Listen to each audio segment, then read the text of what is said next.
$100. Dollars po. So sa atin, 5,000. 5 million. 5 million mahigit. Kasi $100,000. 5 million mahigit. At ang sabi niya, ang price niya siguro mga 100,000. Sabi na mayari, sige po sir, pag-aralan ko ng gusto kung ano ang maging decision ko dito sa eagle na ito. Umuwi yung curator, lumipas ang ilang araw, dumating naman yung kaibigan niya, yung may-ari ng kumpanya. Pagbunga doon sa bahay niya, nakita yung malaking eagle. Napakaganda yung sculpture, napakaganda, napakahusay. Namangha siya, sabi niya, bro, man, hey, napakaganda ng sculpture. Gusto kong bilhin ito at gusto kong ilagay sa harapan ng kumpanya mo. Para lahat ng pumunta doon, mamangha. At talagang mapahanga sila nitong ganda nito. Sabi nga, magkano ba ang presyo nito? At sabi, tulong kanyang kaibigan, pumunta dito yung curator, at ang starting price nito ay nasa $100,000. Ang sabi po ng kanyang kaibigan, pre, kaibigan naman tayo, friend, pwede ba ako na lang ang bibili niyan, gagawin kong 4 times ang price nitong iyong nilikhang sculpture from $100,000 to $400,000. Nasa 20+ million pesos ang nagiging value ng kanyang nilikha. Pero bago siya umuwi at dalhin, kumayo yung kanyang kaibigan sa madaling sabi, pero bago siya umuwi para dalhin yung kanyang nabiling sculpture, sabi niya, ano bang uri ng kahoy ang ginamit mo dito? Sa agilan na ginawa mo. Sabi niya, pero sa bahay, sa kumpanya mo. Alam mo yung kahoy na pinasura mo? Na problema ka? Na para sa'yo wala ng kwenta? Oh, ano mo yun? Inis na inis nga ako nun kasi natumba sa harapan ng bahay. Sa harapan ng company.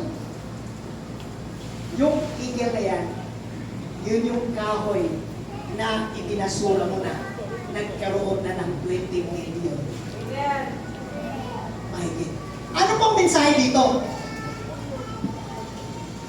Una, you should find someone to know the real value inside you. Ang nakakita sa halaga sa loob ng kahoy, hindi yung may-ari ng kumpanya. Yung kanyang kaibigan, nakita niya na sa loob ng walang kwenta, basura sa harapan sa mata ng ibang mga tao at sa harapan ng may-ari ng kumpanya, basura, walang kwenta, patapon na lang. Pero yung tao na yun, nakita niya na sa loob na yun, ang halaga nito ay milyon-milyon. Anong ibig sabihin nun? You should have to find someone deep inside of you na lumabas ang totoo mong value at potential.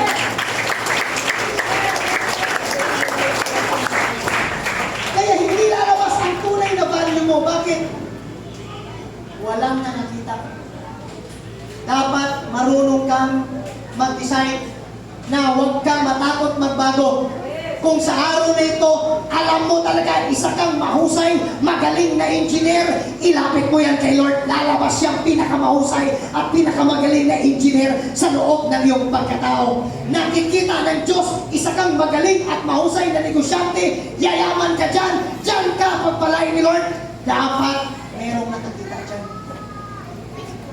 Higit sa lahat, kung nakita ng Diyos sa'yo, ikaw ay isang great leaders. Marunong kang mag-isa-ipon, marunong kang mag-lead ng tao, dapat lalabas sa iyong pagkatao ang tunay na galing value, husay ng iyong pagkatao. Alam pa ka natin ang natin. So, very important for us to know na huwag tayong matakot na mag-desisyon. Pangalawa, pag-ibig sa kasalanan. Na humaling sa kasalanan. So, ang sabi ng Bible, John chapter 3, 19-20, and this is the judgment. The light has come into the world. People love darkness rather than light because their works were evil. So, ibig sabihin, marami daw mga taong mas ginusto nila ang kaliliman. Kaliliman, ang Greek word po niyan, ang ibig sabihin ng darkness, it means ignorance. Ano ibig sabihin ng darkness? Ignorance. Ano ibig sabihin ng ignorance? Ignorante sa mga bagay patungkol sa Diyos. Ang demonyo, hindi talaga siya nag-aari na parang literal na pag-aari. Ang demonyo, nag-aari siya sa mga ignorant people. Ano ibig sabihin ng ignorant people? Yung mga taong hindi alam kung ano ang nasa salita ng Diyos. Gustong-gusto ng demonyo yan. Yung mga taong ayaw sumamba, ayaw maglingkod, ayaw magsimba, ayaw kilalanin ng Diyos. Ignorance ang tawag po doon. Gustong-gusto ng demonyo yan. Kaya ang sabi dyan, ang demonyo nag-ahari sa darkness. Ignorant people. Kaya ang Word of God, binigay ko yan para saan? Alamin, tuklasin, ipamuhay. Ang sabi ng Bible, makinig sa salita ng Diyos. Bakit? Gusto ng Panginoon, lahat ng tao hindi maging ignorante para hindi paghaharian ng demonyo. Next one, number 3. Pagmamataas at pagmamatigas sa puso. Isa rin yan sa dahilan. Halimbawa, ngayon, narinig na natin, grabe pala si Lord, no? Very potential si Lord. Na sinabi ng Bible, Proverbs 16:18, pride goes before destruction. Ibig sabihin, ang taong nagmamataas, ang taong ayaw tanggapin si Lord, and Holy Spirit before a fall. Babagsak pala talaga ang taong yan. And then, ang sabi dyan sa ang salita ng Diyos, version 2001, ang kayabangan ay nauuna sa kapahamakan at ang mayabang na espiritu na uuna sa pagbagsak. Naniniwala po ako sa araw na ito, this morning, naniniwala po ako na lahat tayo nandito, doon pa lang, isang indication na ikaw ay hindi mayabang. Ikaw ay nagpapakumbaba dahil gusto mong marinig at mapakinggan ang salita ng Diyos. Salamat kay Lord dahil may mga taong merong passion, merong love sa'yo. Bakit? Hindi ka dinala sa inuman, sa galaan. Dinala ka sa church para mabuksan ang ating mga puso. Pangapat po, mga kapatid, ano sabi dyan? Maling prioridad. Ano ibig sabihin ng maling prioridad? Hindi mo talaga priority si Lord. Sa madaling sabi, yan yung mga dahilan kung bakit ayaw tanggapin si Lord. Bakit?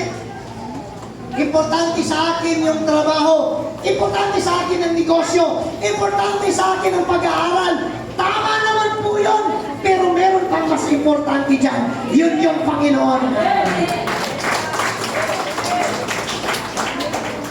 Eh, pag nag-aaral ka, huwag mo isintabi si Lord. Isama mo. Pag nagtrabaho ng negosyo, huwag mo isintabi si Lord.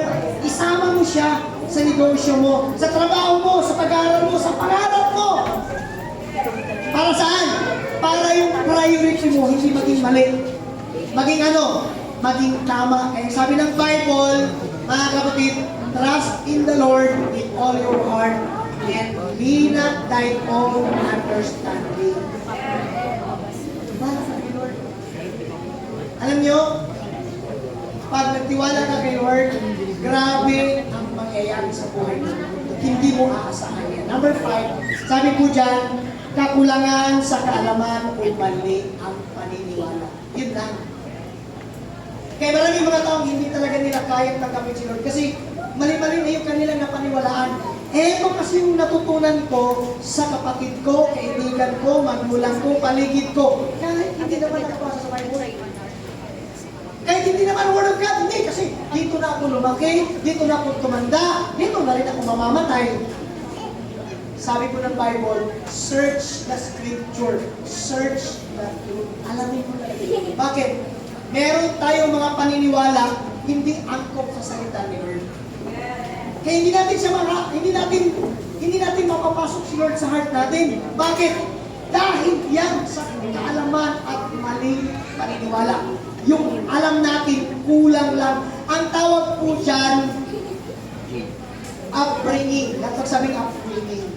Ibig sabihin, ito po yung kinalakihan ko, dito ako lumaki sa lugar na ito, yung mga kaibigan ko, yung pamilya ko, lumaki kaming mahirap, lumaki kaming ganitong buhay namin, so ganito na rin ang mangyayari sa amin. Mali yan. Hindi yan tama. Ang totoo yan, pag naglingkod ka kay Lord at malaman mo ang kanyang salita, mas lalo kang gaganahang i-expand ang kakayanan mo, mangarap ng mas malaki, maglingkod sa Lord, dahil yun yung nakasalat sa Bible. Next po, meron po ba? Yan. Impluensya ng kapaligiran at kulturang mga mundo. Isa po yan. Kaya sa umagang ito, mga kapatid, maliban doon sa 5-6, sino yung lagi mong kasama? Sino yung lagi mong pinapakinggan? Ang sabi dyan, impluensya ng kapaligiran at kultura ng mundo. Kaya ang mga tao ngayon, minsan, hira na lang magbabasa ng Bible. Bakit? Kasi, hindi po ito, nanguhumaling sa kultura ng mundo. Alam mo, sa panahon natin ngayon, wala na atang tao o bihira na lang ata na tao na walang cellphone. Sino po dito walang cellphone? Bumili kayo. Bihira na lang po atang tao walang cellphone. Tama, no? Diba? Sa cellphone, maraming social media platform na doon kayo. Instagram, Facebook, ano ba? TikTok, Telegram. Ano ba? Ha? Threads. What else? Ha? X. X niya, X ko, kaya sakit, no? X. So, ibig sabihin, tingnan nyo ha, halos araw-araw ka, nanonood ka doon. Pero when was the last time na araw-araw ka nagbasa ng Bible? When was the last time na na-realize mo na mas mahalaga pala ang salita ni Lord? Bakit ganun na nangyayari sa buhay natin? Especially sa mga Pilipino. Influensya ng kapaligiran at kulturang makamundo. Kaya yung heart nila, hindi masyadong bukas para kay Lord. Bakit? Pag may problema, doon na lang sa social media, manunood, para mapasaya siya, para yung kalungkutan niya maibsan, pero ang totoo, hindi mo talaga nasolusyonan ang iyong problema. Then, ang totoong magbibigay ng solusyon sa iyong problema, pag binuksan mo ang puso mo at hahayaan mo si Lord na papasok sa buhay mo. Palagpagan namin siya.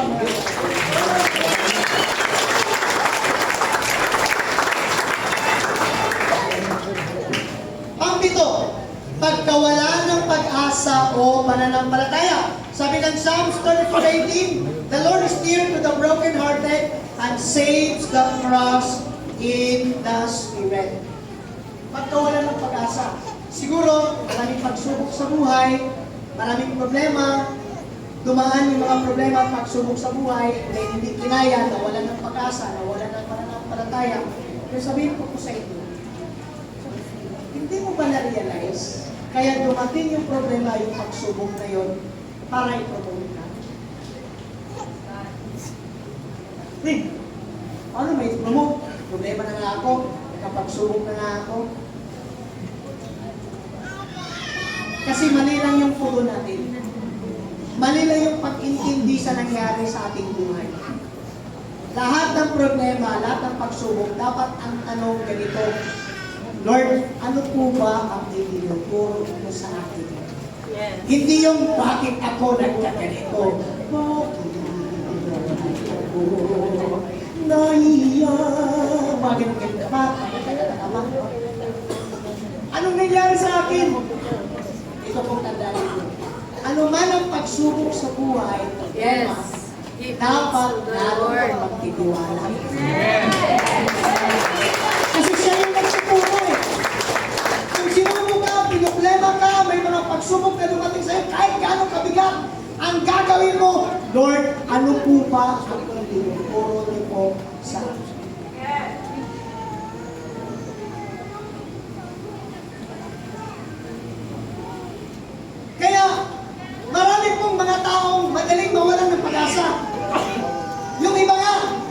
Nagdikti!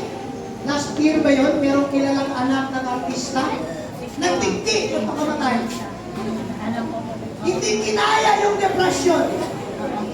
Hindi kinaya yung pagsubok. Namatay siya. Bakit? Hindi niya kinaya, nagdikti siya. Hindi niya natanong sa Lord, Lord, ano po ba ang gusto mong ituro sa akin? This morning, gusto ko ma-realize natin na ang paglilingkod po kay Lord, ang ibig sabihin nun, tanggapin mo si Lord. Yung heart mo, yung loob talaga ng pagkatao, hindi lang yung puso yung word, hindi yan. Yung sinabi ng Bible, guard your heart, hindi yan heart na yan.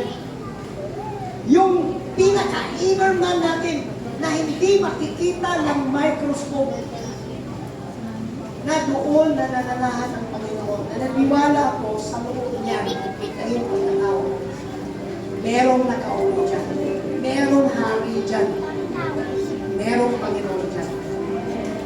Pag sinabing buksan mo ang pinto para magkaroon ng access si Lord sa iyo at maituro niya ang mga mahalagang bagay na dapat mo gawin at upang magkaroon ka ng buhay na wala ng kaligtasan. Hindi lang talaga kaligtasan, ma-serve mo yung purpose mo. Yun ba yung nag-aaral ka, tumalino ka, humusay ka, gumaling ka, nag-expand yung kakayanan mo. Nagtrabaho ka, kakaiba ka sa ibang nagtrabaho. Dahil nung nagtrabaho ka, ikaw ang kakaiba. Na-promote ka, malaki ang sahod mo. Nagnegosyo ka, yung 6 digits mo, naging 7 digits, lumaki ang iyong income. Bakit? Iba, pag si Lord ang gagalaw. At higit sa lahat, meron kang buhay na walang hanggan.